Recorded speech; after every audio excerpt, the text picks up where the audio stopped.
बिस्मिल्लाहिर्रहमानिर्रहीम। Supreme court का ये मुख्तसर फ़ैसला है बल्ले के केस में। और यूँ समझ लीजिए कि हमने इसकी एक पोस्टमार्टम रिपोर्ट तैयार की है। इसका A to Z जायज़ा लिया है इस मुख्तसर फ़ैसले का। इसकी तफसीली वजूहात बाद में आएंगी, लेकिन इस मुख्तसर फ़ैसले में बहुत से ऐसे निकात हैं जो ये साबित करते हैं कि यहाँ पर ये फ़ैसला जो है इसमें तासुब का अंसुर भी है। इसमें जो कानून की बजाय तकनीकी नुकात के ऊपर ये फ़ैसला दिया गया। और तीसरी बात ये कि इसमें ये नज़र आ रहा है कि PTI को जो इंसाफ की जो पैमाने लाजिम होने थे, वो उन पैमानों पर यह फ़ैसला जो है ना तो परखा गया और ना ही इसको सादर किया गया। मैं इसमें बताता चलूँ कि इस केस में जब ये केस चल रहा था 2 दिन इसकी भरपूर समाअत हुई है। हफ़्ते वाले दिन चीफ़ जस्टिस ने बड़ा ग्रेशियसनेस का मुज़ाहरा किया था। उन्होंने कहा था कि जी हम हफ़्ते वाले दिन भी इस केस की समाअत करेंगे, अगरचे कि हफ़्ते वाले दिन छुट्टी होती है, कोई बेंच नहीं बैठता, सुप्रीम कोर्ट में किसी केस की समाअत नहीं होती। लेकिन हफ़्ते वाले दिन पूरी मैराथन एक्सरसाइज हुई थी। आपको याद है कि सुबह 10 बजे से शुरू होने वाली समाअत जो थी वो शाम को यानी 7 बजे तक जारी रही थी, 6:30-7 बजे तक। और उसके बाद फिर ब्रेक आया था और फ़ैसला जो आया था वो तकरीबन 11:30 बजे जो है उस दिन रात को सुनाया गया था। तो एक ये इतनी मैराथन एक्सरसाइज थी। इस दौरान, इसकी समाअत के दौरान जो PTI का जो बुनियादी चीज़ था, जो पर्सपेक्टिव था, वो ये था कि उनको लेवल प्लेइंग फील्ड नहीं मिल रही। उनके बंदे उठाए जा रहे हैं, उनके उम्मीदवारों से कागजात छीने जा रहे हैं, उनके जो तायद कुनंदान और उनके जो तजवीज़ कुनंदगान हैं उनको उठाया जा रहा है। और पुलिस जो है वो मुकदमात बना रही है, गायब कर रही है। यानी मकसद सारा यह है कि एक विक्टिमाइजेशन कैंपेन है जो कि PTI के ख़िलाफ़ चल रही है। और यही वजह है कि उनका ये कहना था कि हमने जो अपना इंट्रा पार्टी इलेक्शन है वो इन हालात में कराया है कि उनको ख़तरा था कि वो किसी भी जगह असेंबल होंगे तो वहाँ पर उनको गिरफ़्तारी का ख़तरा था। पहले वो पेशावर गए और पेशावर के बाद एक मज़ाफ़ाती इलाका है चमकनी, वहाँ पे जाके उन्होंने इलेक्शन कराया। तो इन सूरत हाल में था। लेकिन इस पर्सपेक्टिव को अदालत ने जो है वो कतई तौर पर यकसर नज़रअंदाज कर दिया। एक तो ये बात थी। दूसरी बात ये कि इसी दौरान जब ये समाअत चल रही थी तो चीफ़ जस्टिस के सामने एक वाक़या पेश आया और वो ये था कि गौहर खान जो कि रोस्टम पर थे, उन्होंने आकर बताया कि जी उन्हें इत्तला मिली है कि उनके घर के ऊपर रेड हुआ है, पुलिस वर्दी में आई है और उन्होंने चादर और चारदीवारी के तक़द्दुस को पामाल किया है, उनके बेटे पर, उनके मुलाज़मों पर तशद्दुद किया है और यहाँ तक कि वो कहते हैं उनकी अहलिया को भी मारा है। ये वाला वाक़या जो था चीफ़ जस्टिस के सामने आ गया। और ये बुनियादी तौर पे देखा जाए तो ये जो लेवल प्लेइंग फ़ील्ड से मुताल्लिक़ और जो PTI की शिकायत थी कि जी उनके उम्मीदवारों को साथ ये किया जा रहा है, इस किस्म का उनको टारगेट किया जा रहा है, ये उसका एक बय्यन सबूत था, एक वाज़ेह सबूत था जो कि चीफ़ जस्टिस के बिल्कुल सामने आ गया। अगरचे चीफ़ जस्टिस ने उसके ऊपर फ़ौरी नोटिस लेते हुए IG को तलब किया, उन्होंने डायरेक्शन दी कि इनको रिड्रेस करें, इनकी कंप्लेंट को रिड्रेस करें और ऐसा क्यों हुआ। और IG ने माना कि हाँ ऐसा हुआ था, गलती के साथ हुआ है। उन्होंने माना कि जी तशद्दुद भी हुआ है और वहाँ पर मैन हैंडलिंग भी हुई है और चादर और चारदीवारी का तक़द्दुस भी पामाल हुआ है।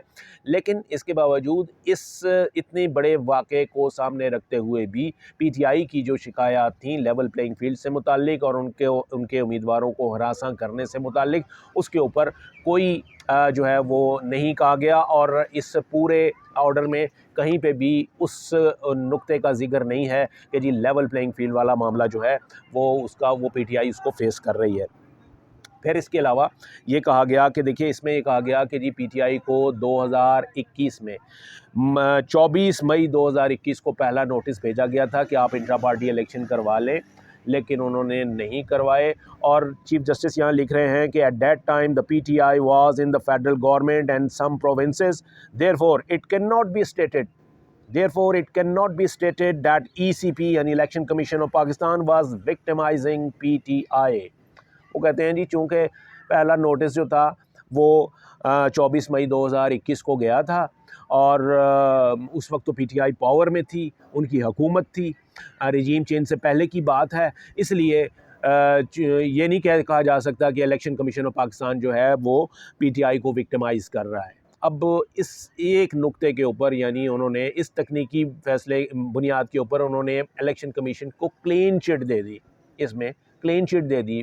पाकिस्तान तहरीक इंसाफ के तमाम जो उनके कंसर्न्स थे, उनकी जो रिजर्वेशंस थी, उनकी जो कंप्लेंट्स थी, वो एक तरफ, लेकिन यहाँ चीफ जस्टिस ने उनको सिर्फ इस बात पे इलेक्शन कमीशन को क्लीन चिट दे दी कि जी पीटीआई तो पावर में थी और फिर भी इलेक्शन कमीशन ने उन्हें इंट्रा पार्टी इलेक्शन का नोटिस भेजा। तो इससे ये साबित होता है कि इलेक्शन कमीशन जो है वो ज़्यादती नहीं कर रहा। आगे ये लिखते हैं इलेक्शन कमीशन से मुतालिक, nonetheless we wanted to satisfy ourselves that the ECP यानी election commission of Pakistan had not acted mala fide or for ulterior reasons और that PTI was discriminated against. यानी इलेक्शन कमीशन के हक़ में उन्होंने ये बातें लिखी हैं सारी कि जी ये इलेक्शन कमीशन ने जो कुछ भी किया उसमें कोई मैलाफाइडी नहीं था। मैलाफाइडी का मतलब ये कि जी कोई बदनीयती के साथ कुछ भी नहीं था और कोई उनके मकासद नहीं थे और कोई उन्होंने कोई डिस्क्रिमिनेशन या कोई इम्तियाजी सलूक नहीं किया। यानी इलेक्शन कमीशन जिसको ये कहा जा रहा है कि इस वक्त वो उसके ख़िलाफ़ इतनी शिकायत हैं पीटीआई की और उनको रिड्रेस नहीं किया जा रहा, लेकिन चीफ जस्टिस ये कह रहे हैं, उनको क्लीन चिट दे रहे हैं और वो कह रहे हैं कि जी कोई विक्टिमाइजेशन नहीं है, कोई मैलाफाइडी नहीं कर रहा, कोई अल्टीरियर रीजंस नहीं है और कोई डिस्क्रिमिनेशन नहीं है इलेक्शन कमीशन ऑफ पाकिस्तान की जानिब से। और फिर इसी बुनियाद पे कह रहे हैं, it transpired that election commission of Pakistan has passed orders against 13 other registered political parties. वही कहते हैं कि जी 13 और दूसरी पार्टियां भी हैं, सिर्फ पाकिस्तान तहरीक इंसाफ नहीं है, 13 और पार्टियां भी हैं जिनके खिलाफ जिनके इंट्रा पार्टी इलेक्शन को गलत करार दिया गया। मैं बताता चलूं कि ये 13 पार्टियां वो हैं जिनका कोई वाली वारिस ही नहीं था। यानी 250 रजिस्टर्ड पॉलिटिकल पार्टीज़ हैं इलेक्शन कमीशन की वेबसाइट पे जो उनकी लिस्ट है उसके मुताबिक, उन सब के वो सब वैलिड हैं, वो सब रजिस्टर्ड हैं। उनमें से 13 पार्टियां जो निकली हैं इलेक्शन कमीशन ने जो निकाली वो पार्टियां थीं जिनका कोई जो है ना वो क्लेमेंट नहीं था, कोई उनका वाली वारिस नहीं था। सिर्फ एक पार्टी थी ऑल पाकिस्तान मुस्लिम लीग, ये वो वाली थी जनरल परवेज़ मुशर्रफ की। इसके कुछ ओहदेदार जो हैं वो सुप्रीम कोर्ट आए थे और लेकिन सुप्रीम कोर्ट ने उनकी बात नहीं मानी थी। लेकिन ये 13 पार्टियां जो हैं ये इनका केस उस वक्त निकाला गया जब इलेक्शन शेड्यूल आ चुका था। ये भी इलेक्शन कमीशन की बदनीयती है कि उन्होंने दिखाने के लिए कि जी हमने और पार्टियों के ख़िलाफ़ भी एक्शन किया है, उन्होंने इन 13 पार्टियां जिनका कि कोई वाली वारिस नहीं था, उन 13 पार्टियों को उन्होंने लिस्ट से निकाल दिया, ये बताने के लिए कि जी ये पीटीआई अकेली नहीं है, 13 और पार्टियाँ भी हैं। चीफ जस्टिस साहब ने भी इसके ऊपर मैंशन कर दिया। अच्छा, फिर उसके बाद हुआ ये कि जब ये हो गया, यानी ये वाला मामला हो गया और अब उसमें ये होगा कि अब पीटीआई पहले तो जो इतनी कौमी असम्बली में और चारों सूबाई असम्बलियों में जो ख़वातीन की नशस्तें हैं और जो वो वाली नशस्तें हैं माइनॉरिटीज़ की, इन तमाम की तमाम इनकी तादाद मजमूई तादाद 230 के करीब बनती है। पीटीआई इन तमाम से उनको एक सीट भी नहीं मिलेगी पीटीआई को। ये इस डिसीजन का एक जो है वो बराह रास्त इम्पैक्ट जो है वो ये हुआ है।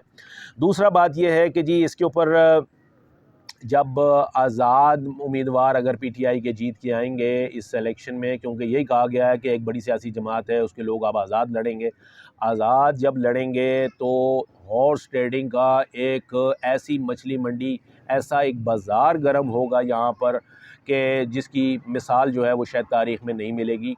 क्योंकि हॉर्स जो आज़ाद इलेक्शन जीत कर आते हैं उनके ऊपर डिफेक्शन क्लॉज़ का इतलाक़ नहीं होता, यानी वो किसी भी पार्टी में शामिल हो सकते हैं।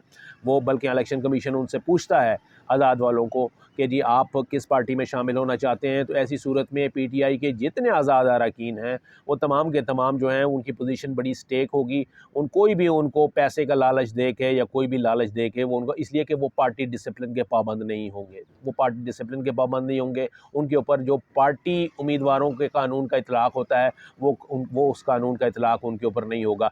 तो ये सीधा सीधा देखा जाए तो पाकिस्तान तहरीक इंसाफ के ख़िलाफ़ जो है ये इसने, और फिर जो आप ये देखिए कि जो इलेक्शन कमीशन ने ये सुप्रीम कोर्ट ने जो ये कहा कि जी आपने 2021 में जब आपको नोटिस भेजा गया और आपने इलेक्शन नहीं कराया 24 मई को, तो उसके बाद पीटीआई ने इलेक्शन कराया और उस वक्त कराया जब रिजीम चेंज हो चुकी थी। लेकिन उस इलेक्शन को भी इलेक्शन कमीशन ने ये कह दिया कि जी ये मुतासबाना है, इसमें कानूनी तकाज़े पूरे नहीं हुए। तो उसमें ये भी देखना होता है कि किसने यानी किस जमात किसी और जमात को सुप्रीम कोर्ट इलेक्शन कमीशन ने किसी और पॉलिटिकल पार्टी के इंट्रा पार्टी इलेक्शन पर ये वाले एतराज़ात क्यों नहीं लगाए? क्या वो पूरी 250 पार्टियां जो थीं वो उन्होंने बिल्कुल शफाफ तरीके से इलेक्शन कराए? हालांकि आपको पता है ये अंदरूनी मामला होता है, ये पार्टियों का अंदरूनी मामला होता है और वो इसके ऊपर जो है ये पार्टी के अंदर यानी एक नवाज शरीफ की अगर पार्टी है तो कौन है जो कहेगा कि जी नवाज शरीफ चेयरमैन नहीं होंगे, मैं आऊँगा? या आसिफ जरदारी या बिलावल की अगर पार्टी है तो कौन कहेगा पार्टी में से, पार्टी का अपना रुकन कहेगा कि जी आप हट जाइए और मैं जो है वो आऊँगा? तो ये देखा जाए तो ये चीज़ जो है अंदरूनी मामला होता है और तमाम पार्टियां इसी अंदाज में इलेक्शन कराती हैं, यानी एक नॉमिनेशन होती है जिस तरीके से इन्होंने की थी। तो लेकिन इसको इलेक्शन कमीशन ने इनके ऊपर एतराज़ात लगा दिए, बाकी किसी पॉलिटिकल पार्टी पे एतराज़ात नहीं लगे।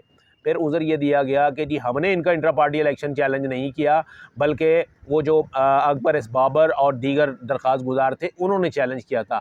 जनाब ये इससे साबित होता है रिकॉर्ड से कि उन्होंने इलेक्शन उस वक्त चैलेंज किया था जब इलेक्शन शेड्यूल जारी हो चुका था या होने वाला था, जबकि इलेक्शन कमीशन सितंबर में ही उनके इलेक्शन को गैर कानूनी और गैर आइनी करार दे चुकी थी। यानी उनके ऊपर जो एतराज़ात लग रहे थे पाकिस्तान तहरीक इंसाफ के इंट्रा पार्टी इलेक्शन के ऊपर वो पहले ही लगा दिए गए थे। तो मकसद ये है, बात करने का मकसद सिर्फ ये था कि सिर्फ इसमें जो कानूनी तकाज़े हैं वो पूरे होने के बावजूद जो है वो ये कहा जा रहा है कि जी आपने कानूनी तकाज़ा पूरा नहीं किया, जबकि दीगर पार्टियां जो थीं इलेक्शन कमीशन ने उनसे कानूनी तकाज़ों बारे कोई बात नहीं की।